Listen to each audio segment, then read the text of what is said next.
Today we celebrate Divine Mercy Sunday. It's the patronal feast of our parish, and so it's a very special time for us. And in our gospel today, we hear about the Apostle Thomas. I think we actually have a lot to learn from Thomas. I used to think Thomas was simply an example of what not to do. Don't be a doubter like Thomas. But it's actually a very beautiful gospel, and it helps each of us to learn how to navigate the dynamics between, on the one hand, faith, and on the other hand, doubt, and how to navigate those two. And each of us, I would say, can see ourselves in the story of Thomas, both in him and in the other disciples. We can start with Thomas himself, that famous line he says, "Unless I see and touch the marks in his hands and side, I will not believe." It's easy to hear Thomas's words in an attacking tone, like some kind of ultimatum, but perhaps Thomas is simply stating the facts. He does not see how he could believe unless he were to actually touch the risen Lord. In that case, Thomas clearly states what he needs. He's candidly honest. I like to think that Thomas is more of the analytically minded type.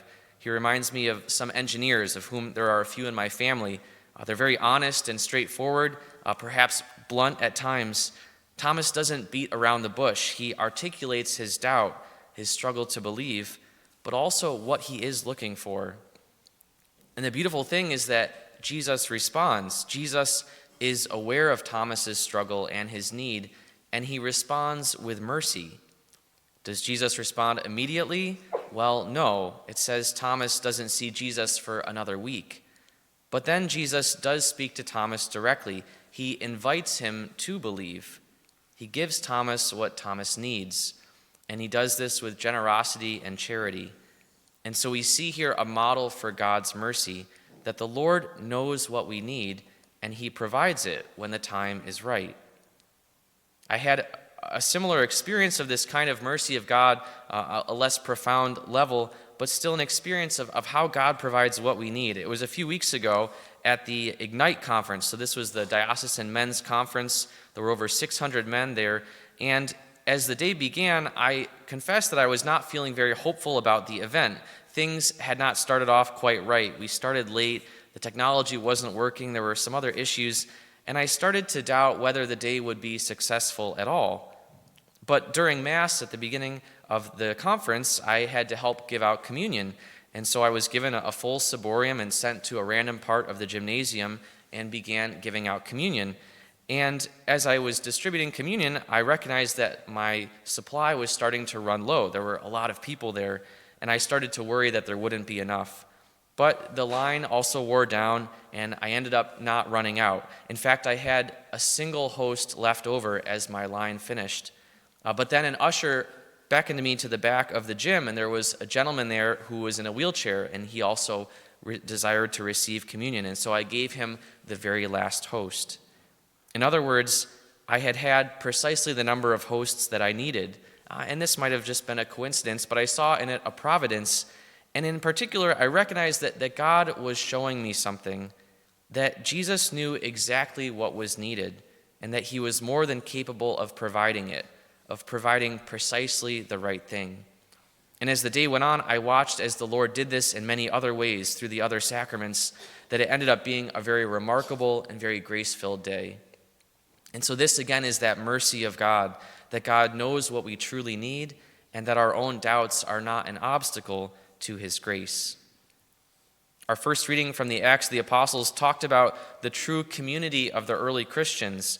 It reminded us of our need for friendship in being followers of Jesus. Thomas is only able to see the risen Christ because his friendship with the other disciples pulls him back into their community. Why wasn't he with them that first week? Perhaps he had started to drift away from the group, but they call him back. They reach out to him to share with him the good news, and they share their faith with him. Our second reading talked about how we'll sometimes go through difficult moments, go through trials, but that it can deepen our faith. Our faith is such a great gift that even through difficult moments, it can still be strengthened. And so our readings all point to this same theme of divine mercy. Is the gospel then a public shaming of Thomas for not believing? No, not at all. It teaches us about the mercy of Jesus, about the goodness and power of God. And our gospel also teaches us how to be merciful ourselves. Perhaps you, like Thomas, are struggling with doubts. If so, you can actually learn from his example. Thomas is honest about how he's doing, about his struggle to believe, but he also remains faithful. He doesn't isolate himself, even after sharing his doubt and not getting a response from his fellow disciples. He doesn't run away. Thomas might lack faith, but he maintains hope. So often we assume that if we have doubts, that it's cause for alarm, that we're in some sort of crisis. And certainly it's an unnerving experience to begin to doubt or to struggle in our faith. And sometimes this can throw us really off, and we say, well, should I stop going to church? Am I going to be a hypocrite to be at church if I'm struggling in faith? And in that way, we start to believe that our doubt is more real than God himself and his goodness. But Thomas teaches us how to remain faithful in the midst of doubt. He is there the next week. Thomas doesn't give up. And so if you're struggling with doubt, don't be alarmed, but keep showing up. On the other hand, some of us might be more like the other apostles who are the ones to proclaim, we have seen the Lord, but they meet with resistance. In other words, some of us are very confident and secure in our faith, but struggle with the doubt or lack of faith that we encounter when we try to share what we believe.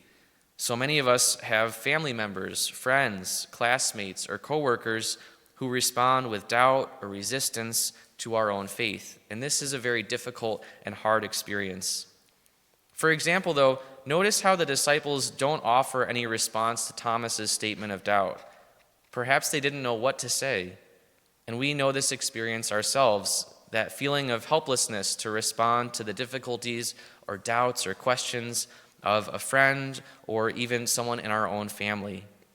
And it's very easy to become defensive or to get discouraged and dejected. But instead, Jesus' own divine mercy invites us to be patient with others as well as patient with ourselves. And his mercy invites us to stay close to those people who are close to our own hearts, to trust that the Lord himself also knows of their doubt and difficulty, just as he did for Thomas. We're invited to trust that Jesus can and will invite that person to have faith in him, just as he did for Thomas. And we're invited to continue to share our own faith, realizing that it may very well be through our own humble, sincere witness to the risen Lord that Jesus begins to share his mercy with them. For Jesus is risen, he is truly risen, and his mercy endures forever. Alleluia.